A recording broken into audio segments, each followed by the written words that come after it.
नमस्कार दोस्तों, स्वागत है आप सभी का आज की अपनी क्लास राजस्थान की सभ्यताएं जो 5 भाग लेकर चल रहे हैं। आज से ही अपन अपनी इस क्लास में 20 क्वेश्चन करेंगे, 10 क्वेश्चन और अधिक क्वेश्चन करेंगे ताकि आप सभी अधिक अभ्यास कर सके। पहले आप पढ़ने से पूर्व इस चैप्टर की थ्योरी पढ़ें, किसी भी किताब को लें और उस किताब में इस चैप्टर की थ्योरी पढ़ें। उसके बाद ही आप इन क्वेश्चनों का अध्ययन करें ताकि आपको अच्छी तरह से क्या आ सके, समझ में आ सके। तो आज 20 क्वेश्चन है, तो चलते हैं फटाफट क्वेश्चनों को करते हैं। आज का जो अपना एक मोटिवेशन कोड है, उस मोटिवेशन कोड को पढ़ लेते हैं कि मुश्किलों से भागना आसान होता है। मुश्किलों से भागना आसान होता है, जिंदगी में हर पल इम्तिहान होता है। जो डर गया है वो खाली हाथ होता है, जो लड़ गया है उसके पास सारा जहां होता है। तो आपको डरना नहीं है, हर परिस्थिति से लड़ना है और लगे रहना है अपनी पढ़ाई में जब तक कि आपको सफलता नहीं मिल जाए। तो इसी मोटिवेशन कोड के साथ शुरू करते हैं आज की क्लास। तो आज का पहला क्वेश्चन, और अपना क्वेश्चन है कौन से नंबर का, 41 नंबर का, क्योंकि 40 क्वेश्चन अपन पहले पिछली 4 क्लासों में कर चुके हैं। तो आज का जो पहला क्वेश्चन है उस प्रश्न है कि बालाथल सभ्यता की का उत्खनन किसके निर्देशन में हुआ। तो कौन सी सभ्यता है, बालाथल। और बालाथल सभ्यता है उसका जो उत्खनन है किसके निर्देशन में हुआ, आर.सी. अग्रवाल, अमलानंद घोष, वी.एन. मिश्र और बी.बी. लाल। तो बालाथल सभ्यता है उसका उत्खनन कार्य किसके निर्देशन में हुआ है, वी.एन. मिश्र। इसका पूरा नाम है वीरेंद्र नाथ मिश्र। क्या नाम है, वीरेंद्र नाथ मिश्र। तो वीरेंद्र नाथ मिश्र के निर्देशन में किसका उत्खनन कार्य हुआ है, बालाथल सभ्यता का। बालाथल सभ्यता कहाँ स्थित है, तो उदयपुर में। कहाँ स्थित है, उदयपुर में यह सभ्यता स्थित है। चलते हैं अगले प्रश्न की ओर। खड़ेश्वर सभ्यता किस नदी के किनारे स्थित है। तो इस क्वेश्चन को अपन बहुत सी बार कर चुके हैं। सीकर में है, कांतली नदी के किनारे। इसमें अपना टाइम बर्बाद नहीं करेंगे अपन। अगला क्वेश्चन, राजस्थान की कौन सी सभ्यता बनास, बेड़च, गंभीरी और कोठारी नदियों के तटों पर फैली हुई है। 4 नदियां दी गई, बनास, बेड़च, गंभीरी और कोठारी। यार बेड़च और गंभीरी नदियों के किनारे कौन सा किला स्थित है, चित्तौड़ का किला। कौन सा किला स्थित है, चित्तौड़ का किला। तो चित्तौड़ के किले के आसपास और बनास नदी और कोठारी जो भीलवाड़ा में है उसके आसपास कौन सी संस्कृति फैली हुई है। अपन ने बात की थी, उस संस्कृति का नाम क्या है, आहड़ संस्कृति। आहड़ संस्कृति इस पूरे क्षेत्र में फैली हुई है। भीलवाड़ा, उदयपुर, चित्तौड़गढ़, राजसमंद वाले इलाके में फैली हुई है। जो मेवाड़ वाला क्षेत्र कहलाता है उसमें आहड़ संस्कृति है, जिसे अपन किस नाम से जानते हैं, धूलकोट नाम से। किस नाम से जानते हैं, धूलकोट से। और कौन सी युग की है, तो ताम्र पाषाण युगीन है। कौन सी है, ताम्र पाषाण युगीन है। नहीं, यहाँ पर तांबा और पत्थर दोनों के अवशेष पाए गए हैं। अगला प्रश्न, 1950 से 1953 में कालीबंगा के उत्खनन कार्य में जिस पुरातत्ववेत्ता का प्रमुख योगदान रहा है वह कौन है। यानी इस सत्र के दौरान किसने कालीबंगा का उत्खनन कार्य करवाया। Dayaram Sahni, John Marshall, R C. Agrawal, Amalananda Ghosh. तो जॉन मार्शल, आर.सी. अग्रवाल और दयाराम साहनी का संबंध तो इससे था ही नहीं, तो बचा कौन, अमलानंद घोष। और 2 और थे, कौन कौन, बी.बी. लाल और बी.बी. थापर। बी.बी. लाल और बी.बी. थापर, इनको जरूर याद रखना, बी.बी. लाल और बी.बी. थापर। एक थे अपने एम.डी. खरे। कौन थे, एम.डी. खरे। एक कौन थे अपने, श्रीवास्तव। कौन थे, श्रीवास्तव। तो इस प्रकार टोटल ये 4-5 लोग थे जिन सभी का संबंध किससे है, कालीबंगा के उत्खनन कार्य से रहा है। तो एक क्वेश्चन काफी इंपोर्टेंट हो जाता है। चलते हैं अगले प्रश्न की ओर। निम्न में से कौन सा कालीबंगा का एक सभ्यता स्थल से संबंधित नहीं है। मतलब कालीबंगा का उत्खनन किया उसके दौरान क्या क्या अवशेष मिले, उन अवशेषों में से कौन सा नहीं है। दुर्गीकरण, क्या वहां पर दुर्गीकरण के अवशेष मिले। अग्निकुंड, क्या वहां अग्निकुंड मिले। मिट्टी के ईंटों के घर, यानी मिट्टी की ईंटें मिली या फिर लोहे के उपकरण। तो इनमें से कौन सा सत्य नहीं है। यानी 3 चीजें तो मिली है और एक चीज ऐसी नहीं मिली है। तो अपने पहले भी बात की थी कल परसों वाली क्लास में कि जो अपन कालीबंगा थी वो दुर्ग जनित थी और इसके अंदर 7 अग्नि वेदिकाएं मिली। कितनी मिली है, 7 अग्नि वेदिकाएं मिली है। साथ ही साथ में कच्ची ईंटों के प्रयोग भी हुए हैं, किसको बनाने में, इस दुर्ग को बनाने में। तो इसका कौन सा आंसर हो जाएगा, लोहे के उपकरण यहाँ से नहीं मिले, बल्कि किसके मिले हैं, तांबे के मिले हैं और पत्थर के मिले हैं। ठीक है, अगले प्रश्न में चलते हैं। बहुत ही अच्छा क्वेश्चन है, इंपॉर्टेंट क्वेश्चन है, ध्यान से देखना। झाड़ोल, उदयपुर, कुराड़ा, नागौर साबड़िया, बीकानेर, नंदलालपुरा, जयपुर में क्या समानता है? कुछ सभ्यताएं दे रखी है और कह रहे हैं कि इन सभी सभ्यताओं में क्या समानता है? जाडोल, उदयपुर, कुराड़ा, नागौर, साबड़िया, बीकानेर और नंदलालपुरा, जयपुर में क्या समानता है? तो ऑप्शन आप एक बार सभी। पाषाण युग का केंद्र है, नवपाषाणकालीन संस्कृति का केंद्र है, ताम्र उपकरणों के भंडार है और लघु पाषाण उपकरणों की खोज है। तो इनमें से कौन सा सही है? झाड़ोल उदयपुर आहार संस्कृति के अंदर पड़ता है। ये जो नंदलालपुरा जयपुर है अपने बेराट के नजदीक पड़ता है।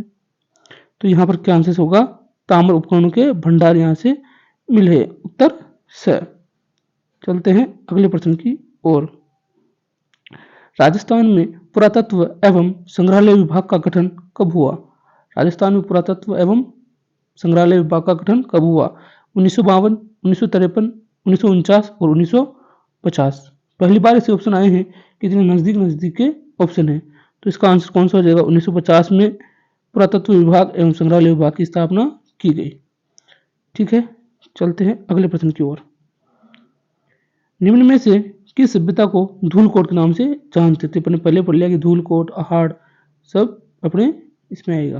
तो ये तो सीधा ही था। आगे, गणेश्वर संस्कृति का महत्वपूर्ण स्थल है। गणेश्वर किस संस्कृति का महत्वपूर्ण स्थल है? नवपाषाण का है, मध्य पाषाण का है, पूरा पाषाण का है या ताम्रयुगीन का है? तो ये सीधा सा क्वेश्चन आपको जानना चाहिए कि ताम्रयुगीन का है, क्योंकि इसको क्या कहा जाता है?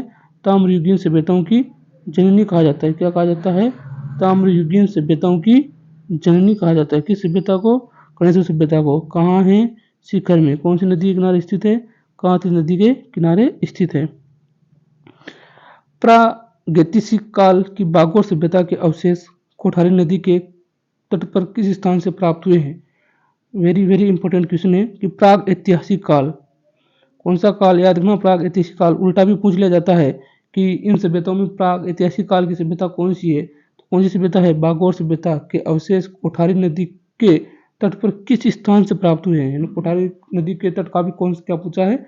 स्थान पूछा है। इसके ऑप्शन पढ़ो आप। ये अपने 10 क्वेश्चन हो चुके हैं मात्र 7 मिनट में। यदि आपको क्वेश्चन बढ़िया लग रहे हैं तो चैनल को सब्सक्राइब करें और वीडियो को लाइक करें।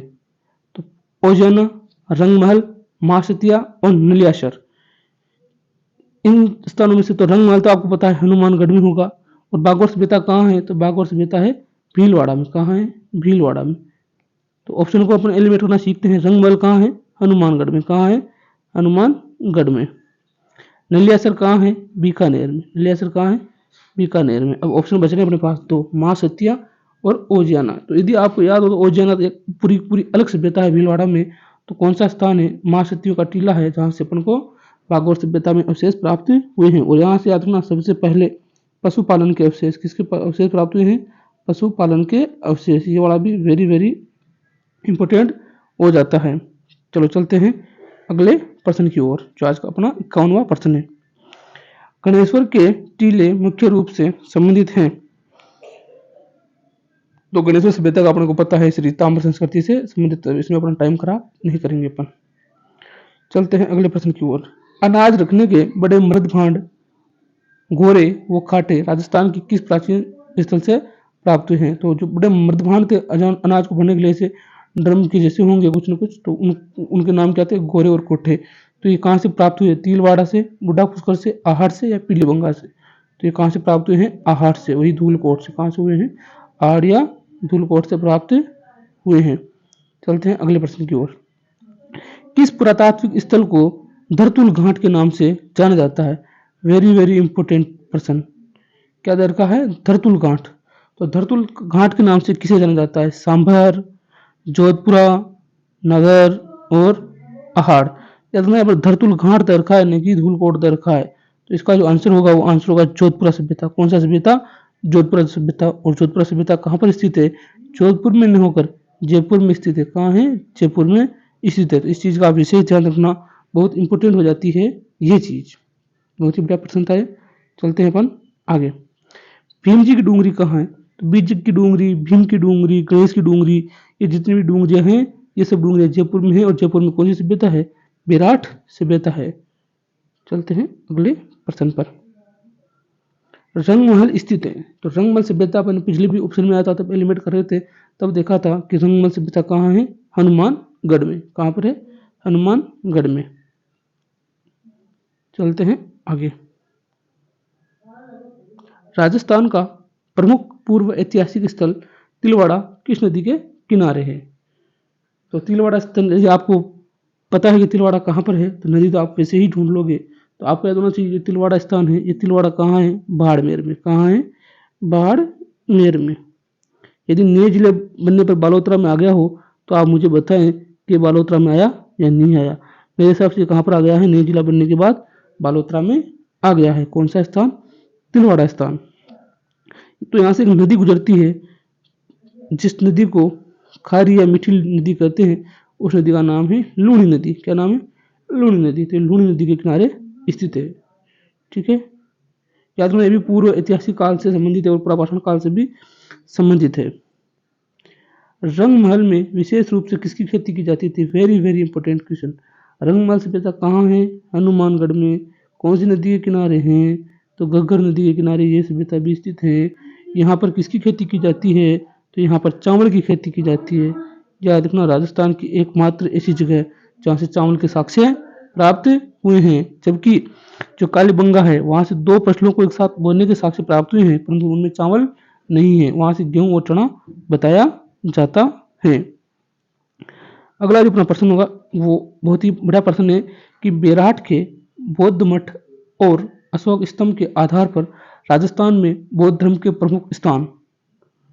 ये क्वेश्चन परीक्षा में आया और सबको चौंका गया कि बेराट के बौद्ध मठ और अशोक स्तंभ के आधार पर राजस्थान में कौन कौन से स्थान हैं। ऑप्शन पढ़ते हैं एक बार।